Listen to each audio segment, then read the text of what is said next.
মানব টিভির আজকের অনুষ্ঠানে আমি সাইদ চৌধুরী আপনাদের স্বাগত জানাচ্ছি।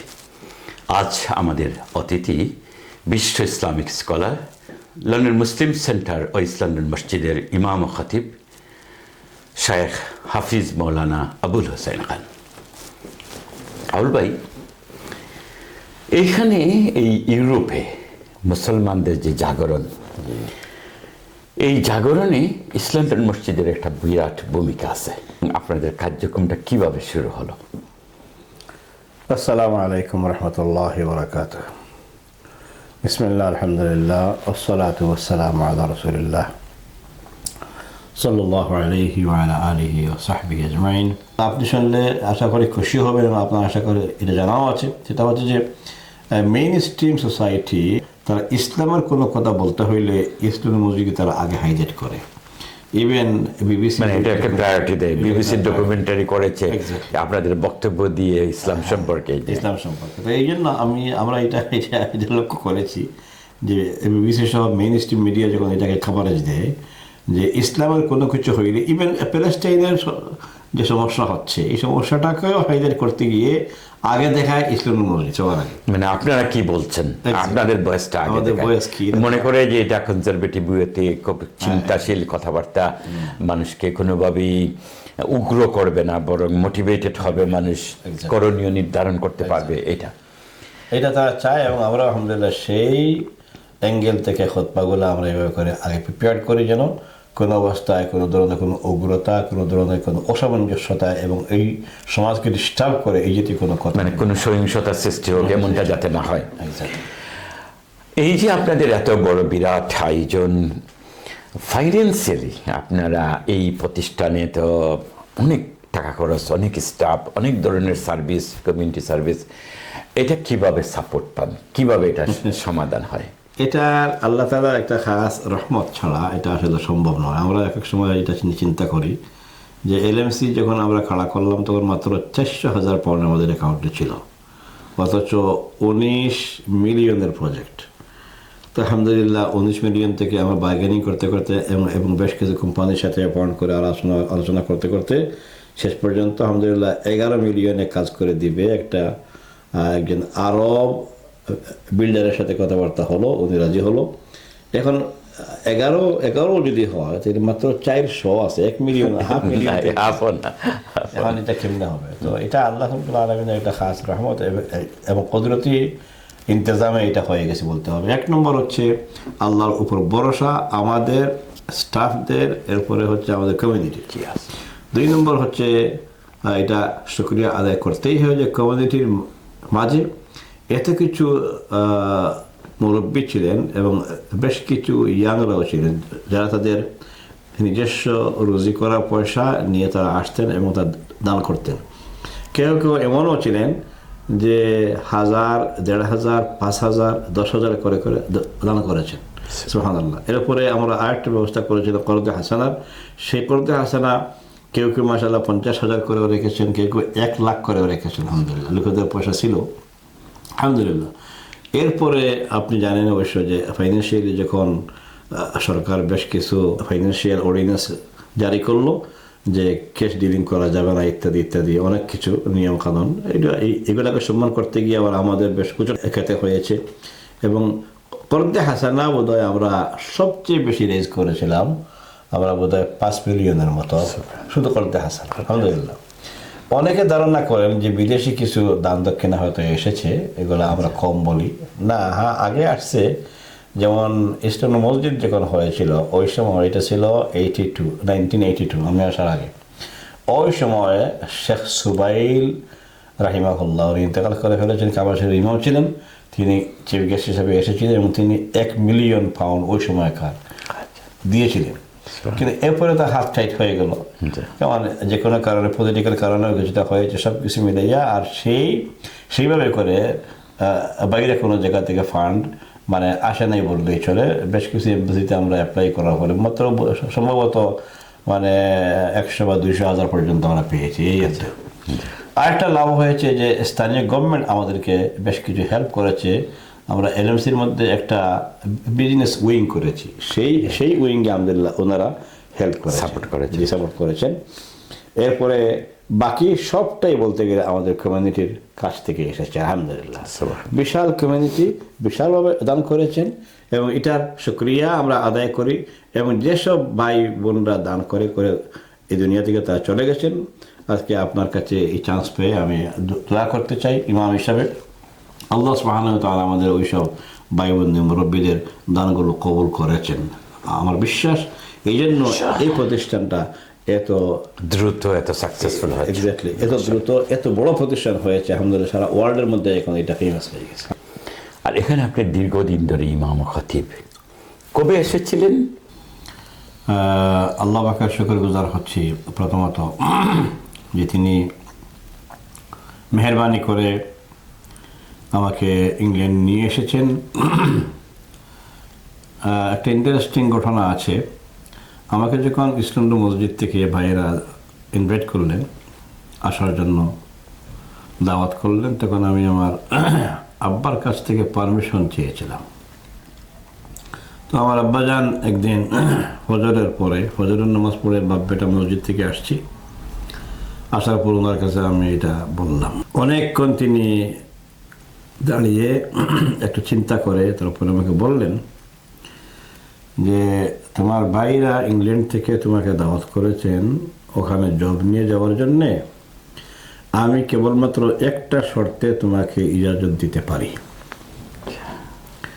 সেই শর্তটা তিনি অনেক চিন্তা ভাবনা করে আমাকে আস্তে ধীরে বললেন যে নবী মুহাম্মদ সাল্লাল্লাহু আলাইহি ওয়াসাল্লামের খানা হাদিস, খায়রুকুম মান তাআল্লামাল কুরআনা ওয়া আল্লামাহু, যে ব্যক্তি কোরআন নিজে শিখে এবং কোরআন অপরকে শিক্ষা দেয় সে হচ্ছে সর্বশ্রেষ্ঠ মানুষ। এই হাদিসের উপর ভিত্তি করে অমুসলিম দেশে মুসলিম এবং অমুসলিমদের কাছে ইসলামের দাওয়াত দেওয়ার উদ্দেশ্যে, কোরআনের দাওয়াত পৌঁছানোর উদ্দেশ্যে তোমাকে আমি ইজাজত দিতে পারি। এই কথাটা আমার কলিজায় গিয়ে বিঁধেছে এবং আজ পর্যন্ত এটা আমাকে এম্পাওয়ার করে, উৎসাহিত করে, উজ্জীবিত করে, খুব বেশি মোটিভেশন দেয়। এবং আলহামদুলিল্লাহ আব্বাজান যে হাদিসটা শোনাইয়া আমাকে তিনি ইজাজত দিয়েছিলেন, সেই হাদিসের উপর আল্লাহ পাক মেহেরবানি করে রেখেছেন আজ পর্যন্ত আলহামদুলিল্লাহ। কোন ইয়ারে আসছেন? এটা ছিল 1995 থেকে আজকে 25 হয়ে গেছে, 30 বছর। 30 বছর আলহামদুলিল্লাহ। আপনি যখন আসলেন এই ইসলামের মসজিদ, তখন এই এলএমসি ক্যাম্পাসটা তখন ছিল না। আপনি কীরকম দেখলেন তখনকার আমাদের যে মুসল্লি বা মানুষের আনাগোনাটা কীরকম ছিল? তিনটি বিষয় আপনাকে আমি বলবো। প্রথমে যখন আমি এসে এখানে পেয়েছি, জয়েন করেছি যেদিন আমি জবে, সেই দিন বা আমাকে এক সপ্তাহ ওনারা ফ্রি দিয়েছেন যে আপনি একটু ঘোরান, আসছেন একটু ইংল্যান্ড দেখেন। তো এই এক সপ্তাহের মাথায় আমি যেটুকু ওই সময় অবলোকন করলাম, এক্সপিরিয়েন্স করলাম, তার মাঝ থেকে হলো গড়বাড়ি এবং এরিয়া বাংলাদেশি অধ্যুষিত এটা বলা যেত না, মোটামুটি সিলেটি অধ্যুষিত বলা যেতে পারে ওই সময়কার জন্য। তখন মুরব্বীরা এবং তাদের সন্তানরা এদেশে অনেকেই এসে গেছেন, নিয়ে এসে গেছেন, আজ থেকে 30 বছর আগের কথা। তো যার ফলে এবং বেশ কিছু সন্তানেরা এখানে জন্ম হয়ে গেছে, যার ফলে এদের শিক্ষা দীক্ষার একটা অভাব ছিল, ইসলামী শিক্ষার বেশ অভাব। এটা হলো নাম্বার 1। নাম্বার 2 হচ্ছে ফাইন্যান্সিয়ালি আমাদের বাংলাদেশি কমিউনিটি একটু পিছিয়ে ছিলেন বিভিন্ন কারণে। মানে অনেকেই ওই যে আগের যেটা চিন্তা চেতনা ছিল যে কিছুদিন কাজকর্ম করে পরে চলে যাবো, দেশে ফিরে, এখানে থাকার স্থায়ী নিয়ত কোনো হয়নি। এই দেন ধারণার ফলে এখনও কিছু লোক মানে সেই থিঙ্কিংয়ের লাইনে আছেন বা ছিলেন যে খুব বেশি দিন বোধহয় টাকা লাগবে না, কিন্তু পরিস্থিতি যে পরে চেঞ্জ হবে এবং আজীবন টাকা লাগতে পারে এটা কেউ ভাবে না, অনেকেই ভাবেন না, এটা অনেকেই ভাবে না। আর যারা ওখানে বড় হয়ে গেছেন, একটু বড় হয়ে গেছেন, কাজকর্ম শুরু করেছেন, ওরা ওই সময় থেকে মনে করতো যে এটাই আমাদের দেশ, আমাদেরকে আর ব্যাক করে যাওয়ার কোনো জায়গা নাই। এটাই বাস্তবতা। এই দুইটা ধারা মোটামুটি ওই সময় থেকেই শুরু হয়েছে। তো ওই সংখ্যাটা ছিল বেশি যে আমরা বেশি দিন নাই চলে যাব, এই সংখ্যাটা ছিল বেশি তখন। 3 নম্বর ছিল মসজিদের মধ্যে মুসল্লি ছিল বাংলাদেশি এবং অবাংলাদেশি। বলা যেত যে ওই সময় প্রায় 60% ছিল বাংলাদেশি, আর পাকিস্তানি, ইন্ডিয়ান, আফ্রিকান, বিশেষ করে সোমালিয়ান এবং আরব, এই সব মিলিয়ে ছিল বাকি 40%। তো এই অবস্থা যখন আমরা পেয়েছি, সেই সময় আমি যখন জয়েন করলাম ইমাম হিসাবে, এবং খুতবা দিতে হইতো আমাকে একদিন। শেখ আব্দুল কাইম সাহেবকে আমি এসে পেয়েছি, উনি আমার 1.5-2 বছর আগে এসেছেন। তো উনি দিতেন খুতবা 2 সপ্তাহ, আমি দিতাম 1 সপ্তাহ, আর আরেকজন ইমাম ছিলেন হাফিজ জিয়াউল ইসলাম সাহেব, উনিও দিতেন সময় সময় খুতবা, কোনো সময় 1 সপ্তাহ বা তিনি সময় সময় দিতেন। এইভাবে করে আমাদের কাজ শুরু হলো। এরপরে ইভিনিং মাদ্রাসা একটা ছিল, সেটা খুব অর্গানাইজ ছিল না, কোনো রকম ছিল বোধহয় 2-3টা ক্লাস। একটাতে শেখ আব্দুল কাইম সাহেব পড়াইতেন, একটাতে মৌলানা সিরাজুল ইসলাম নামে একজন ছিলেন, উনি পড়াইতেন, আর একটাকে উনি ঠিক মৌলানা না, আমাদের বিনিবাজার বাড়ি মঞ্জুর হক ভাই পড়াইতেন। আচ্ছা, আমাকেও নিয়ে সেখানে ভর্তি করানো হলো যে আপনি এখন থেকে একটা ক্লাস নেন। তো এখন একটা ক্লাস বলতে তো স্পেসিফিক কোনো ক্লাস নেই, তখন তারা ক্লাস একটা ব্যবস্থা করলেন আমার জন্য, আমাকে এটাতে দিলেন। তো আলহামদুলিল্লাহ শুরু হলো। ওই হাদিসের কার্যক্রম শুরু হলো, বাবার কথা অনুযায়ী আমি আরম্ভ করলাম, নিয়ত করলাম যে আব্বাজান যেহেতু বলেছেন সবচেয়ে উত্তম মানুষটি সে যে কোরআন পড়ে এবং পড়ায়, তো আব্বাজান তো পড়াইয়া দিছেন, তাহলে আমার কাজ হচ্ছে এখন এটাকে এখন অ্যাপ্লাই করা। শুরু করলাম আলহামদুলিল্লাহ 95-6-7 এসে শেখ আব্দুল কাইম সাহেব তখন ছিলেন ইভিনিং মাদ্রাসার হেড টিচার। আচ্ছা, 7-এ এসে ওনার অন্যান্য কাজকর্ম একটু বেড়ে গেল। তো ওই সময় তিনি বললেন কমিটিকে যে হেড টিচার হিসাবে আমি বোধহয় আমার পক্ষে এটা সম্ভব না ক্যারিয়ার করা, তা এখন তো নতুন ইমাম সাহেব আসছেন, আমাদের ইমাম সাহেবকে দিলে খুব ভালো হয়। তিনি রেকমেন্ড করলেন, তারা অ্যাকসেপ্ট করলো, আমাকে দিয়ে দিলেন তারা দায়িত্ব। তখন এই 1997 থেকে হেড টিচার হিসেবে আমি সেই দায়িত্ব করলাম 2013-14 পর্যন্ত। আলহামদুলিল্লাহ 14 years and then another 3 years, 17 years একসাথে। আলহামদুলিল্লাহ 3টি ক্লাস যখন ছিল ওই সময় ছিল, এবং একটা বাংলা ক্লাসও হইতো এখানে। তো এইসব মিলাইয়া এই ক্লাসগুলো পরে এই 17 বছরে আমরা নিয়ে আসলাম আলহামদুলিল্লাহ। ক্লাস ছিল আমাদের সর্বমোট তখন ছিল 16টা ক্লাস আলহামদুলিল্লাহ, মাশাআল্লাহ, এবং স্টাফ ছিল 22 জন আলহামদুলিল্লাহ।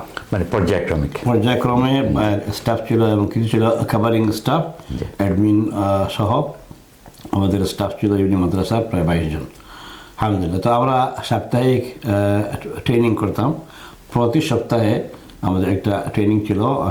আসল উদ্দেশ্য ছিল মানে ট্রেনিংটা টিচারদের মাঝে, টিচার ট্রেনিংয়ের উদ্দেশ্য ছিল যে সবাইকে ওই মানে একসাথে নেওয়া, একসাথে থাকা, একসাথে এবং একটা মানে নিয়ে আসা, সেই মানটা নিয়ে আসার জন্য আমাদের যেটা প্রজেক্ট ছিল সেটা ছিল যে we have to be in one page everyone, কোনো বেশ কম যেন না থাকে, ইনফরমেশন গ্যাপ না থাকে, এবং সব টিচার সময়মতো আসা, সময়মতো দেওয়া, এবং কি লেসন দিতে হবে। আমাদের একটা মান্থলি লেসন প্ল্যান ছিল, এটা আমরা প্রিন্ট করে দিতাম সবাইকে, এবং একই দ্বারা একই স্টাইলে বিভিন্ন গ্রুপ আছে, একই ক্লাসের মধ্যে গ্রুপ আছে, সেই গ্রুপগুলো অনুযায়ী উস্তাদরা পড়াইতেন। আলহামদুলিল্লাহ ওই সময় ইভিনিং মাদ্রাসার ছাত্র সংখ্যা ছিল প্রায় 400 আলহামদুলিল্লাহ, এবং ওয়েটিং লিস্ট ছিল অনেক বেশি।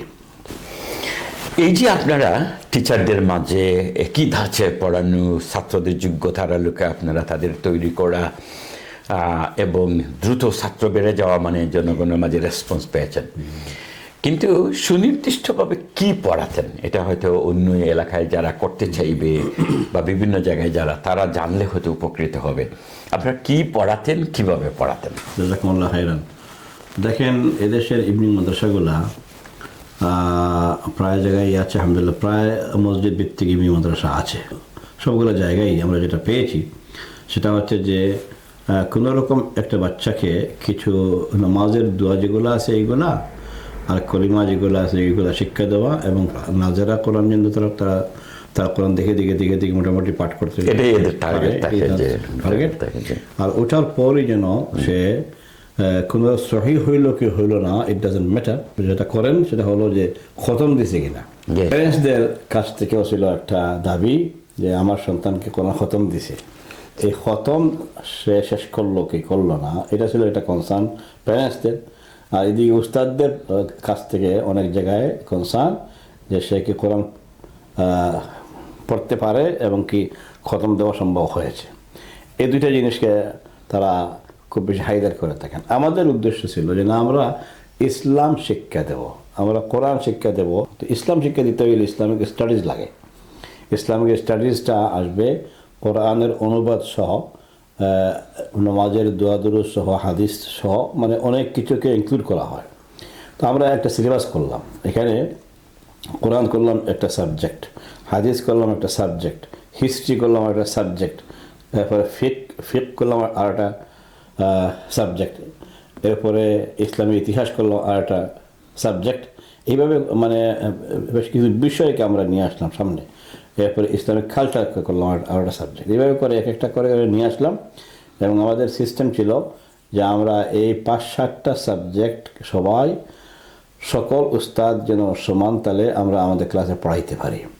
তখন লেসন প্ল্যান নিতাম আমরা। 12 মাস থেকে 1 মাস ছিল রমাদান, যেটা ছিল সম্পূর্ণ ছুটি, এবং বাকি 11 মাসের প্ল্যান আমরা নিয়ে নিতাম। 11 মাসে 11টা সাবজেক্ট পড়াবো আমরা। এর মধ্যে কোরআন এবং হাদিস হবে রিপিটেড। আচ্ছা, এই ছিল আমাদের আইডিয়া। সর্বমোট 8 সাবজেক্ট, কারণ একটা মাস লাগতাম আমরা টেস্টের জন্য, রিভিশন, টেস্ট এবং এক্সাম এবং সেরিমনি করা। তো এই সব কিছু মিলাই ছিল আমাদের একটা ফুল একটা সিলেবাস ছিল, মানে খুব বেশি বার্ষিক পরিকল্পনা, সুন্দর, কম্প্রিহেন্সিভ এবং ইয়ারলি প্ল্যান। এটাকে আমরা মান্থলি ভাগ করে সবার কাছে আমরা এটা উড়াই দিতাম যে আপনার মেহরবানি করে এই একই দাসে একই নিয়মে যেন পাঠদান করতে পারেন। এই পাঠদান করার জন্য আমাদের মানে উইকলি 1 ঘন্টার একটা মিটিং ছিল, এটাকে বলতো আমরা টিচার্স ট্রেনিং মিটিং। তো এখানে আমরা পুরা সপ্তাহের মধ্যে কোনো জায়গায় সমস্যা হয়েছে কিনা এগুলো আমরা একটু নিয়ে আলোচনা করতাম। আর পুরো সপ্তাহে যেটা লেসন প্ল্যান ছিল এটা কি ঠিকমতো ডেলিভারি হয়েছে কিনা এটা আমরা খোঁজখবর নিতাম। হেড টিচার হিসাবে আমি কোনো ক্লাস নিতাম না। আমি আগে ক্লাস নিয়েছি, প্রথম দিকে হেড টিচারেরই সহ আমি কিছু ক্লাস নিয়েছিলাম, সম্ভবত 3 বছর। এরপর 2000 এসে আমি আর কোনো পার্টিকুলার ক্লাস না নিয়ে আমি শুধু লুকাফটা করতাম, একটু তত্ত্বাবধান, সবকিছু ঠিক মতো টিচিং হচ্ছে কিনা, এটা ছিল আমার কাজ। আর এছাড়াও আমাদের উইকলি ট্রেনিং যেটা বলছি, এটা ছাড়াও আমরা 2 মাস অন্তর অন্তর একবার প্রফেশনাল ট্রেনারকে এনে আমরা ট্রেনিং নিতাম। এখানের মধ্যে আসতেন স্কুলের হেড টিচার, মানে এদেশের মেইন স্ট্রিম স্কুলের হেড টিচারগণ, এবং অফস্টেটের যারা ট্রেনার ওদেরকে আমরা আনতাম। এরপরে অফস্টেটের যারা হচ্ছে ইন্সপেক্টর ওদেরকে আমরা আনতাম। মাশাআল্লাহ, তো ওই সময় আমাদের বেশ কিছু মানে স্কিল বেড়েছে, অনেক যোগ্যতা বেড়েছে, এবং ইংলিশ স্পিকিং হওয়ার জন্যে আমাদেরকে ইংলিশ ক্লাসে রেগুলার যেতে হবে। টিচারের স্কিল যদি না বাড়ে এবং টিচার যদি কোয়ালিফাইড না হয়, তাহলে তার কাছ থেকে আসলে স্টুডেন্টটা খুব বেশি আশা করা যায় না। তো এই যে আপনারা এইটা তো মানোন্নয়ন ঘটলো, ন্যাচারালি স্টুডেন্ট বেড়েছে, বছরের পর বছর চালিয়েছেন। এখন আপনাদের যে স্কুল, এলএমসির যে স্কুল আছে, এটা কি এরই সার্থক প্রয়াস নাকি নতুন প্রকল্প? এটা বলতে গেলে একটু ব্যাক যাওয়া লাগবে। সেটা হচ্ছে যে 2001 যখন আমরা প্ল্যান নিলাম এলএমসি করার জন্য, এই এলএমসি প্ল্যান করার সাথে সাথে এলএমসি দিয়ে আমরা করবোটা কি, ওই সময় কমিউনিটির সাথে আমরা কনসালটেশন করেছি। ওই সময় কনসালটেশনের মধ্যে উঠে এসেছে আমাদেরকে একটা ফুল টাইম স্কুল, ছেলেদের একটা মেয়েদের একটা করতে পারলে ভালো, আর এখান তো যদি মেয়েদের না করা যায়, ছেলেদের কমপক্ষে একটা স্কুল হওয়া উচিত। এটাকে আমরা বলেছি, অনেকে বলেছেন স্কুল, আমরা আমাদের মসজিদ থেকে বলেছি না, একটা মাদ্রাসা হওয়া দরকার। তো স্কুল আর মাদ্রাসা এই দুইয়ের মাঝে দিয়ে মোটামুটি এলএমসির কাজ হয়ে গেল। 2004 এলএমসি ওপেন হলো, এবং সেই ওপেনিং সেরিমনিতে কাবা শরীফের ইমাম হযরত আমাদের অত্যন্ত পরিচিত সবার শেখ আব্দুর রহমান সুদাইস সাহেবকে আমরা ইনভাইট করে নিয়ে আসলাম চিফ গেস্ট হিসাবে, এবং সেই দিন একটা বিশাল আলহামদুলিল্লাহ মাহফিল হয়েছে, মানে গ্রান্ড সেরিমনি হয়েছে, এবং সেই সেরিমনির মধ্য দিয়ে এলএমসি ওপেনিং হলো। এলএমসি ওপেনিংয়ের পর থেকে আমাদের অপরচুনিটির দুয়ার খুলে গেল, অনেক অপরচুনিটি। এলএমসি একটা বিশাল বিল্ডিং হলো, 5 তলা বিল্ডিং, নিচে জিম, এরপরে উজুখানা সহ, উপরে এসে গ্রাউন্ড ফ্লোর এবং ফার্স্ট ফ্লোরে এসে হল, কমিউনিটির সার্ভিস দেওয়ার জন্য এখানে বিয়ে শাদী আকিকা থেকে শুরু করে বিভিন্ন পার্টির মিটিং সিটিং থেকে শুরু করে কমিউনিটির যত অ্যাক্টিভিটিস হইতে পারে সবগুলো এখানে আমরা ব্যবস্থা করলাম। এরপরে ফার্স্ট ফ্লোরে গিয়ে আমরা ব্যবস্থা করলাম আলহামদুলিল্লাহ একটা স্কুলের। সেই স্কুলের নাম দেওয়া হলো LEA বলি আমরা সংক্ষেপে, তার নাম হলো আসলে লন্ডন ইস্ট একাডেমি। সেই একাডেমিটা হয়ে গেল পরে এটা একটা সেকেন্ডারি স্কুলে পরিণত হলো। তো আলহামদুলিল্লাহ আমরা এই সেকেন্ডারি স্কুল শুরু করলাম। এখানে স্কুলের যত কার্যক্রম, মেইন স্ট্রিম স্কুলের যত কার্যক্রম তো আছেই, এগুলো তো আছে, তার সাথে আমরা ইসলামিক সাবজেক্ট দিলাম। এতে করে আমাদের কমিউনিটির মধ্যে একটা সাড়া পড়লো।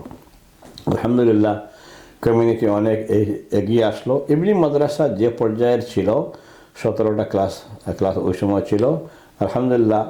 এরপরে এলএমসির যখন ক্লাসরুমগুলো হয়ে গেল তখন আমরা এলএমসিতে এটা আরও এক্সটেন্ড করলাম।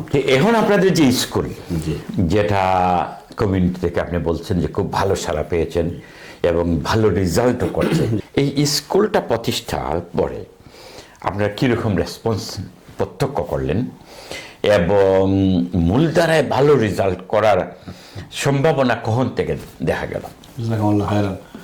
এলএমসিতে এই এলিয়ে শুরু হয়েছে ইয়ার 7 থেকে। আমরা যখন ইয়ার 7, 8 এইভাবে করে করে পার ইয়ার একটা ক্লাস মানে ওপেনিং হচ্ছিল। এরপরে যেই বছর আমরা জিসিএসিতে স্টুডেন্টকে দেওয়া হবে সেই বছর বেশ কিছু প্যারেন্টস এসে তারা বললেন এখন আমাদের জিসিএসি সাবজেক্টে বেশি গুরুত্ব দিতে হবে। দেখা গেল যে আমাদের কমিউনিটির মধ্যে এডুকেশনের যে চাহিদা এবং ডিমান্ডটা মাশাআল্লাহ খুব বেশি, এবং প্যারেন্টসরা এমনও অনেক প্যারেন্টস আছেন বা ওই সময় ছিলেন যারা নিজেরা বেশি শিক্ষিত না, কম শিক্ষিত হলেও তার সন্তানটা যেন ভালো শিক্ষিত হয় এই গুরুত্বটা ততক্ষণে বুঝে ফেলেছেন, এটা তারা নিজেরা বুঝতে পারছেন এবং আমাদের সাথে বারবার এসে যোগাযোগ করেছেন। টিচার্স মিটিং করে সবাইকে আমরা এটা বুঝিয়ে দিলাম যে ঠিক আছে জিসিএসির ইয়ারে পরীক্ষার বছরটা যেন তাদের চাপ কম থাকে, মূল সাবজেক্টগুলো গুরুত্ব দেওয়া হয় যেটা এই দেশের মূলধারায় আছে। যার ফলে আলহামদুলিল্লাহ এটা এই কাজটা করার ফলে আমরা ইয়ার 9 পর্যন্ত গুরুত্ব দিই, অন্যগুলার 7, 8, 9 আর 10, 11কে আমরা একটু 10-এর মধ্যে কিছু থাকে, কম থাকে, প্রায় হাফ হয়ে যায়। আর 11-এ গেলে পরে কেবলমাত্র সে টাইম মতো নামাজ পড়া নিয়ে আসে কি না আসে এইগুলো আমরা একটু খেয়াল রাখি।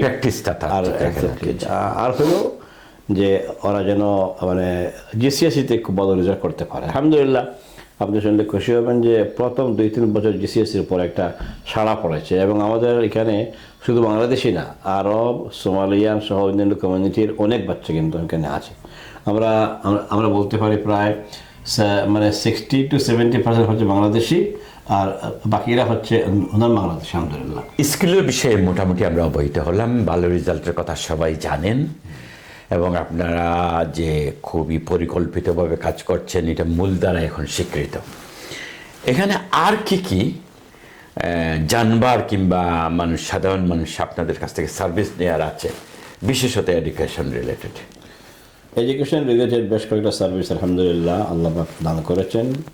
যেটা আগে উল্লেখ করেছিলাম, 1 নম্বরে যদি বলি আগে থেকে যেটা চলে আসছিল সেটা ছিল ইভিনিং মাদ্রাসা। 2 নম্বর ছিল এই এলি যেটা বললাম, এটা হচ্ছে একাডেমি। একাডেমিটা হচ্ছে ইসলামিক কিছু সাবজেক্ট সহকারে একটা হাই স্কুল বলবো আমরা, মানে স্টেট স্কুল। তারপরে 3 নম্বরে যেটা সেটা হচ্ছে যে প্রাইমারি স্কুল না থাকলে দেখা গেছে যে সেকেন্ডারি স্কুলে যখন ছেলেরা বিভিন্ন স্কুল থেকে আসে ওই সময় ওদেরকে ইসলামিক সাবজেক্ট দেওয়া বড় ডিফিকাল্ট হয়ে যায়। তখন আমরা চিন্তা ভাবনা করে যে নিজস্ব প্রাইমারি স্কুল থাকলে এখান থেকে প্রোডাকশনটা নিজের স্কুলে আসলো, মানে এটা ইজি। কমিউনিটি থেকে ছিল অনেক বড় একটা দাবি যেন এখানে তাহফিজুল কোরআন আরম্ভ করা হয়, হিফজ আরম্ভ হয়। আচ্ছা, তো আগে কিন্তু হিফজটা এখানে ছিল না, তখন আমরা হিফজ সহকারে প্রাইমারি স্কুলকে ব্যবস্থা করলাম। প্রাইমারি স্কুলকে ব্যবস্থা করতে গিয়ে আবার একটা ডিমান্ড আসলো যে প্রাইমারি তো আরম্ভ হবে ইয়ার 1-2 থেকে। তো এখন আমাদের যেগুলো টোডলার আছে, ছোটো যেগুলো আছে, কেমন ইনফ্যান্ট, এদের জন্য কোনো ব্যবস্থা তো নাই। তখন আমরা নার্সারি স্কুল করতে মানে একান্ত বাধ্য হয়ে গেলাম। তো এখন একটা নার্সারি স্কুল আলহামদুলিল্লাহ আছে একদম কম বয়সীদের জন্যে, 3-4 পর্যন্ত, 2-3-4 এই 3 বছরের জন্যে। এরপরে যখন বয়স তাদের পাস হয়ে যায়, 5-6 হয়ে যায়, ওই সময় আমরা নিয়ে আসি এখানে। এরপরে তাহফিজুল কোরআনে আমরা অ্যাডমিশন দিয়ে দিই। তা আলহামদুলিল্লাহ এই পর্যন্ত আপনি শুনলে খুশি হবেন, এবং যারা আমাদের সাথে আজকে আছেন তারা শুনবেন। সেটা হচ্ছে যে 100-র উপর স্টুডেন্ট এই পর্যন্ত হাফিজ এবং এভরি ইয়ার 4-5 জন করে হচ্ছেন। তো আলহামদুলিল্লাহ এই ওখান থেকে প্রোডাকশনটা আসে আমাদের এই এলিয়াতে। এই হচ্ছে আমাদের মোটামুটি এডুকেশনাল প্রজেক্ট।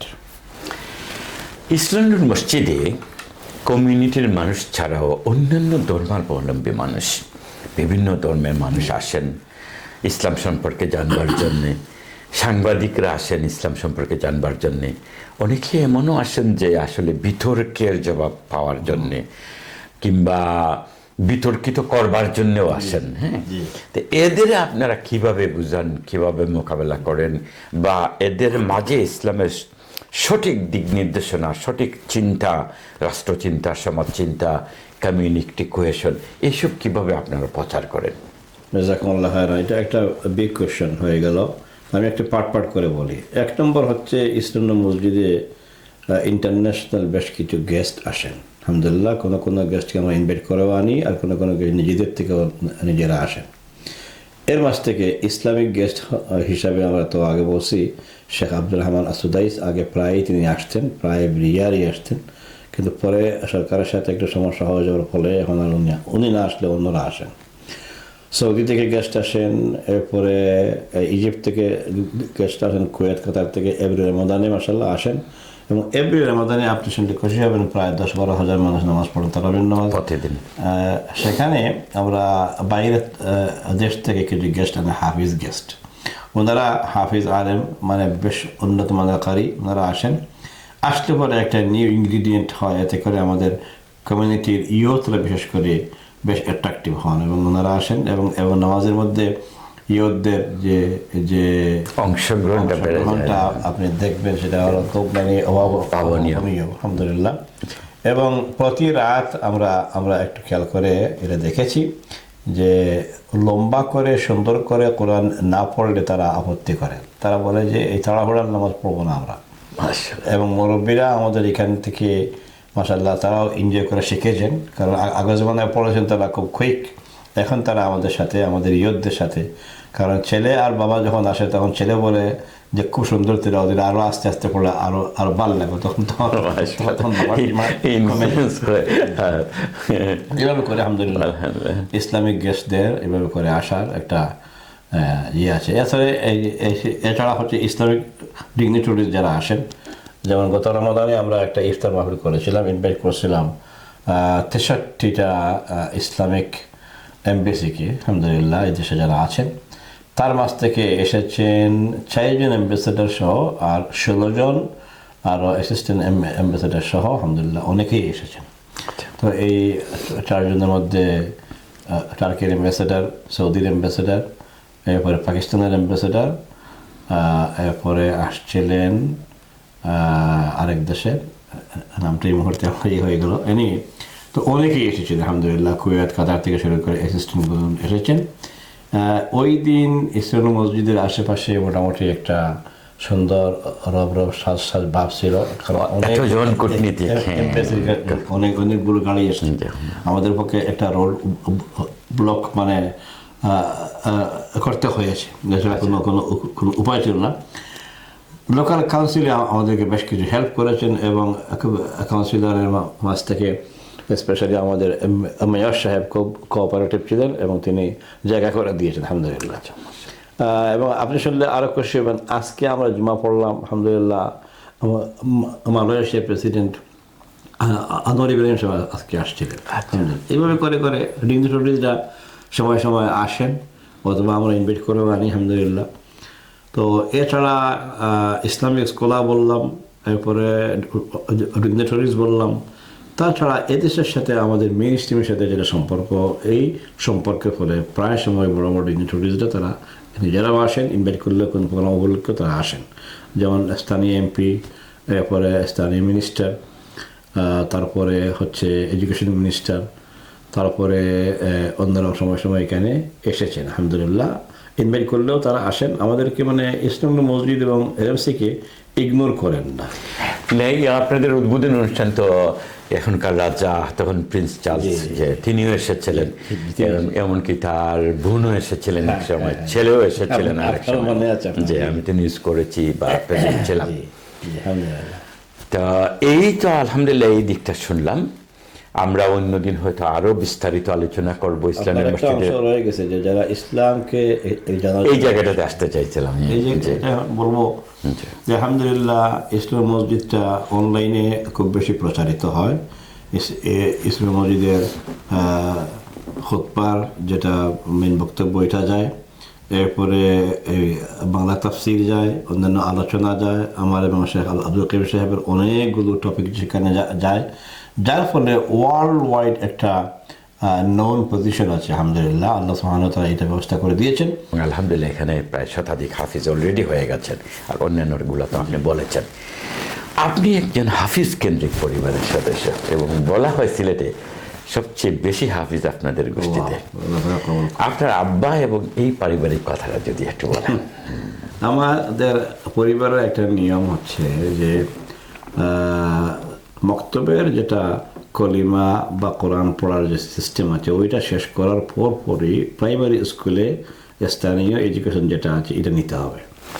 তো এই জন্য স্থানীয় এডুকেশন শেষ করে, মানে প্রাইমারি এডুকেশনটা শেষ করাই আমরা যখন 5 পাস করলাম, পাঠশালা বলতাম আমরা, পাঠশালা পাস করলাম, তখন পাঠশালার পর আর হাই স্কুলে না দিয়ে দিয়ে দিতেন হাফিজ মাদ্রাসায়। এটা সিস্টেম ছিল আমাদের পরিবারে, আজও এটা আছে।